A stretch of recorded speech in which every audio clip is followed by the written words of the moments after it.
welcome back to some Spiritfarer. I'm dear darling, and together we'll continue to help our friends to cross to the afterlife.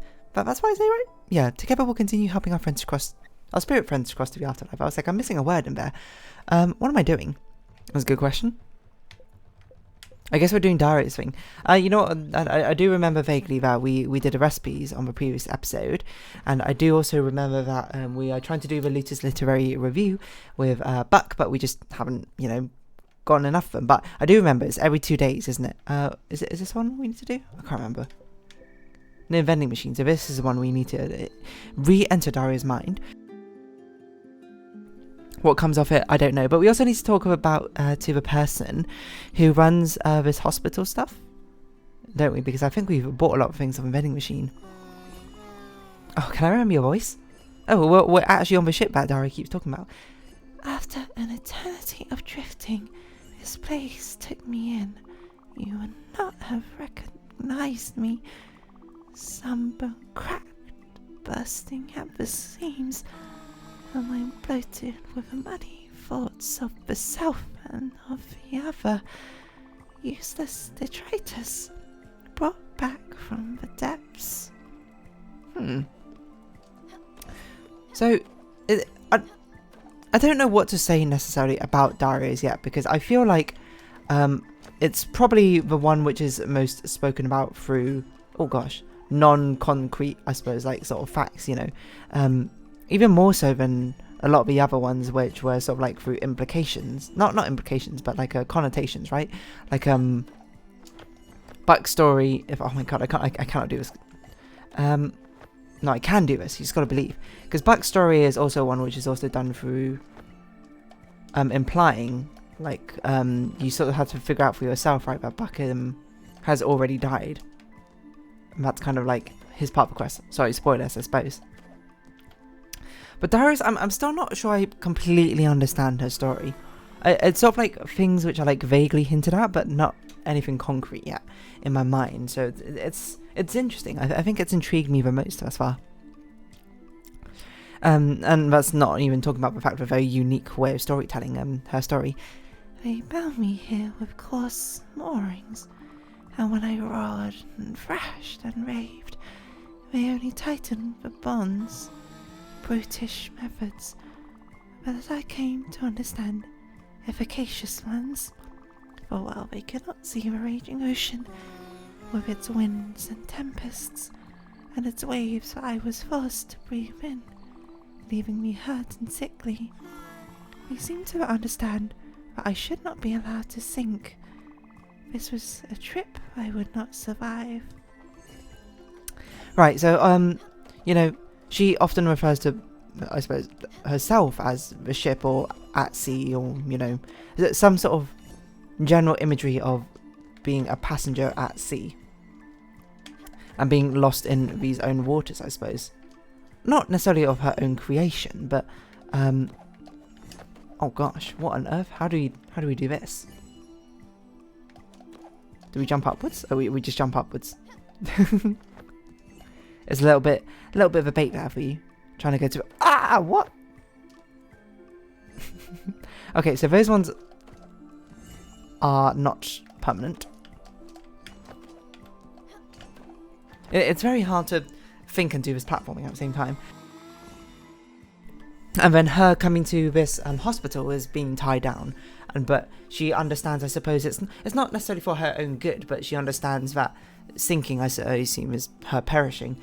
Is not something that they want her to do, but they also, controlling her outbursts and her anger, I suppose. I'm not sure if it's necessarily anger, but controlling whatever outburst she may have is not something that they can do easily or something. Things have changed now.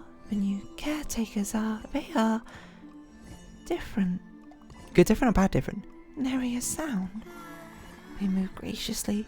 They wear soft gloves and velvety shoes. Are you talking specifically about Jackie, the one using brutish methods? Interesting. They secretly busy themselves around me, an unseen army of shades and ghostly servants. I feel like you spoke about this before somewhere, right? Always making sure that I never go wanting. Now, interestingly, she didn't say if that was good or bad. in her mind. I feel like the implication that you're meant to read from it is like, yeah, that is good, but, you know, is it? You know, I don't want to make any assumptions, right? Let's let her tell the story rather than trying to make too many of my own assumptions, which, you know, it's not always the easiest thing to do. So I have just noticed, what is this thing we're jumping on? That looks like a locker with like a couple of friends on it or something. Oh my god, I can't. I'm so bad at this platforming right now. It looks like this one right here. It looks like a couple of those like spirit people, but on a locker. Because the other things are like parts of a ship, I assume. Oh, what is it? Like a whiteboard? A school locker? Are these your own memories? I wonder. And then, Stella, there is you. Moorings, but of a different kind. You are the only one who understands the sea. Right, so this is where, you know, she doesn't want to be tied down necessarily by... I don't really know, like, sea terminology, so I don't really know what a mooring is, but she doesn't want to be tied down by the brutish methods, but she also, I suppose, doesn't want to be ignored as if she's, like, a non-entity in the world. I suppose this is Stella now being like Stella, how Stella impacted her by being one who actually tries to go with the course of the waves of the sea, rather than fighting against it or ignoring it entirely, right? That it is not something to be scared of, but a miracle to be celebrated. A reliquary of strange and alien treasures, overwhelming in their otherworldly beauty. Only you can explore this strange world with me. An anchor, a buoy, and a lifeline all at once. Thank you, Stella. So, the ocean being your own mind? Is that how I'm meant to take it? Feels careful, has a nice house. Why don't you have more cherries? To fill up your stomach? Oh, hello. Do I know you? Well, is it? I don't know. Do I know you? What's the point of this thing as well? Also, Dara, you want to, like, come to the ship at some point? Your hug? Interrupting your food. A strong grip, a warm heart. Okay, there you go. You're leaving now. More things to purchase. Extra strong toffee that cut through glass, says the vibrant packaging. But I feel like this is also metaphorical, and part of me feels like... Not part of me. Part of me knows, I suppose, that Daria's story is being lost on me right now. Like, I feel like I'm not getting the full thing of it. Yeah, I was gonna buy that. You stole my precious Muriel sticky toffee. And my name written on it and everything. Just my luck. Half the time I get stuck trying going down the machine because they're so sticky. Oh, I've wasted so much time and effort trying to get that delicious toffee. Are you the person who's a fake Spiritfarer? And you just get it on the first try? No fair, give it back. Please, please, please. Listen, we can trade for it, okay? Sure. What do you want? Thank you so much. Muriel sticky toffee is the only thing that suits my toothaches. Sweet teeth toffee. For more things. Okay, let's not do that yet because that will probably proc the next part of Dario's story, I'd imagine. Oh, interesting. We don't have any part of Dario's story. Like, I feel like all these metaphors and stuff is getting like kind of lost to me. I don't really understand why the vending machine plays into like Dario's stories, like why it's being used as a storytelling device or of progression, but I don't know. I can barely recognize this place. It's a good kind of beige now. Sorry, my throat.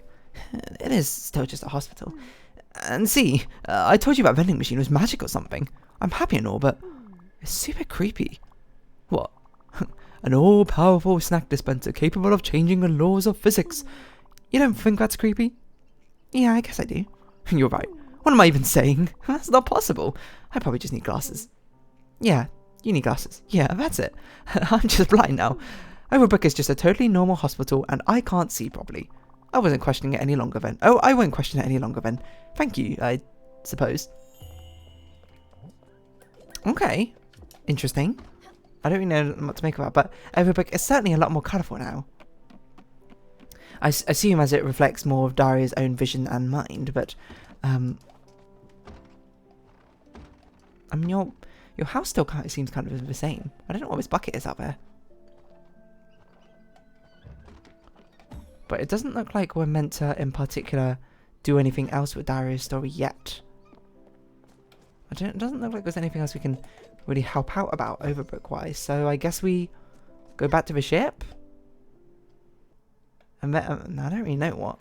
We kind of need to like pass some time, I suppose, until literary review comes back. So, was there something we needed to improve? I thought there was something. Oh, let's read the archive. I forgot I improved that in the last episode. 10 minutes? I don't know if it'll take necessarily 10 minutes, but whatever.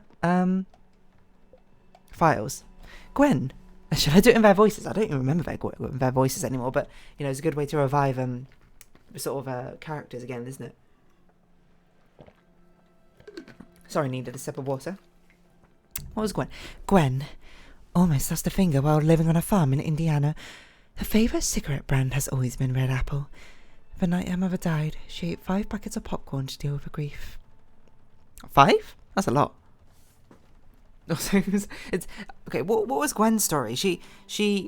I remember she smoked. She like I think she like died of lung cancer. I don't know why I remember that necessarily. Because I did end up reading more about their stories after I played the game, from what I recall. And then she lost her mother at a young age. She didn't have a good relationship with her father. Didn't she like hate Villamaggio? Didn't she also want to take her own life at some point? I feel like, but then we stopped her. Wasn't there? Not in the game. This is the actual story. I feel like that happened. I don't know. Granddad pretty tragic, but she was like a big sister figure to us, from what I recall. I don't remember Astrid's voice. Astrid makes a mean guacamole, but hates eating it. Despite her vocal protestations, she loves hearing Giovanni snoring. Slapped a Nazi soldier with a cast iron skillet during the war. Yeah, Astrid was... She helped people during the war or something, right? And her and Giovanni had a rather rocky relationship where Giovanni constantly like cheated on Astrid, right? I'm trying to put the pieces back together, and I suppose this is more like a test of my memory and seeing if I can tell the story, I suppose. To those of you who haven't seen the early parts of Spiritfarer, Astrid's very cool. She stood up a lot for like people, disadvantaged people, right, or something. Like she like organised like work unions and strikes, and she was very much sort of like a progressive person, from what I recall, something like that. And she's also like a grandma, I think, right? She's quite old. I don't remember. Gustav doesn't understand the deal with Chablis? I don't even know what Chablis is. Hold on. Chablis. Oh, Chablis. It's a wine region. It's a French wine region. Okay. Genuinely, I've never heard about wine region. I'm not that like well versed in wine, but I would have thought I'd at least heard of it before. Really likes rugby. Thinks the paradigm shift of postmodernist movements was a mistake. So Gustav wasn't he like an architect? Or, no, he was an art curator, like a museum curator or something, right? Who Stella met on trips to Japan. I don't remember much else about him, to be perfectly honest. But that's literally all that's in my mind. Elena might have eyes in the back of her head. Hates when people drag their feet and saw the potential in you all along. Elena, I remember, is reading a lot about it. People hate Elena, and she's actually genuinely one of my favourite characters because I feel she's so interesting. I remember her story pretty well because she's a teacher who, on first impression, is someone who is just unrelentingly strict. She basically has no give. She's basically a stick of mud, right? She's incredibly harsh. She's sort of like the definition of what's a phrase? But like does the end justify the means? Where she, uses harsh teachings to instill, good values, I suppose, for future generations or whatever, which, gives her a very rough and harsh personality. But I remember her story is she wasn't always like that. She used to be someone who was much more idealistic, and she always saw the best in people and wants to bring that potential out in her students. And then there was like this one student where she was like definitely the best, and Elena like really tried to allow her to flourish and succeed, but then she just didn't because for whatever reason, and it was sort of just like a break in Elena's mind from reality, just being like, oh, life isn't fair, the best people don't always succeed. It was something like that, and which is why she sort of like she sort of plays the villain in the part so that she is now an obstacle for her students to overcome, and by overcoming her, it prepares them for the real world and the harsh realities of it. It's something like that. But I thought it was like she is such an interesting character from what I recall. New Luter's literary review. I guess I have to do the rest of these later. So remember, we got up to Alice. Like genuinely, Elena is one of my, I'm not sure she is my favorite character necessarily, because I feel like Summer probably is, but I really do like Elena as well, despite how much people tend to hate her. I think she's really genuinely one of the most interesting characters. Anyway, latest literary review presents Fourth of Crows Inc. And remember, a tuna is not just a fish, it's a state of mind. Excuse me. Latest literary review presents the Fourth of Crows End Inc. Lost Bounties. And remember, a tuna is not just a fish, it's a state of mind. That's where the word attune comes from. See enclosed portal and chart for reference. I don't really know what that means, but I assume Buck, you're already going to be waiting for us in the archive room. I love this little archive room, little like tidbits and details about the other characters which we can learn about. Okay, where is that? Okay, so Island in I saw Fog. And another one. So, okay, we're looking for a small channel between two islands.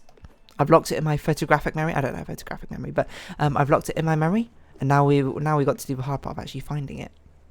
Oh, I've got to read about all these characters once again. I wonder if someone's done like an analysis of all the characters. You know.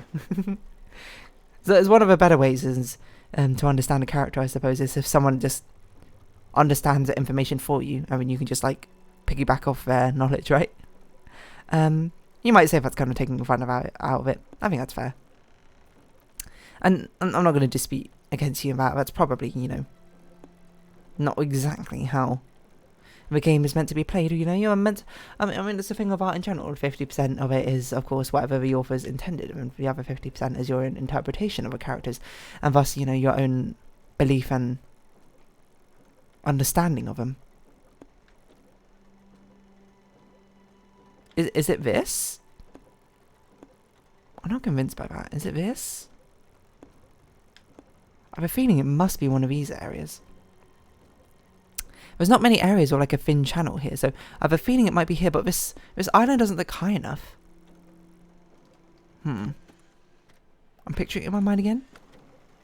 You know what we should do? We should compare it to the other places that we've been to, so we know, is that fog? Is that ice? So let's see. Okay, so that's what ice looks like. It's pure white. And that's what dark waters looks like. And that's what, I can't remember what that was, to be honest. So this, it's not ice. That's just normal water with dark water separating them. Okay, so that's just dark water in between. No, it's not. It's blue water separating them, not dark water. And I think there is a distinction in that in the map. So it's a thin channel of blue water rather than them being in two different areas, right? Which does lead me to think... do you think this could be it? This is a big island, small island. Which would mean it'd be somewhere around here. Oh, okay. Let's just start sailing there for now, because we're not that far away from it. We might as well look.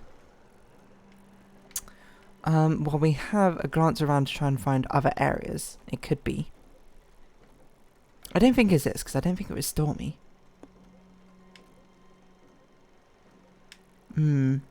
It's probably not up here, because that's where the other one was. Oh yeah, I was going to go see Susan. That's your name. See Susan's museum. Could it be this? This doesn't look like a long thin channel though between the two things. That's what it's got to look like. It's got to look like a long thin channel, right? Between the two areas. That's as I'm understanding it. Oh. Meteor showers. Gotta say no to that. Sorry, Gwen. Thinking about the characters again, like reading the archives, just made me like appreciate the game more. I think I talked about this when I actually first reviewed Spiritfarer for the first time. I was like, the management aspects are okay, but you know, the strongest part is definitely the stories and the characters that you talk to. They really sort of stick in your mind, even though I don't fully remember all the details, and they don't even tell you all the details, but they do stick in your mind. It can't be this. No, it has to be this area, right?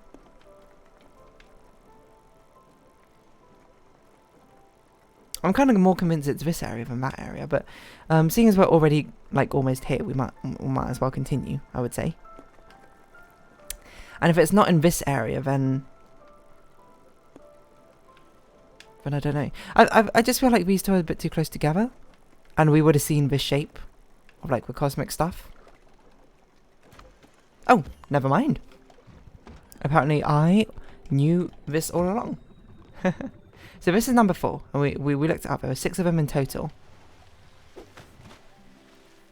So now we just gotta pass 2 dates, I guess. Clear glass sheet. Dice Boys first EP. Oh, the Dice Boys from Oxbury?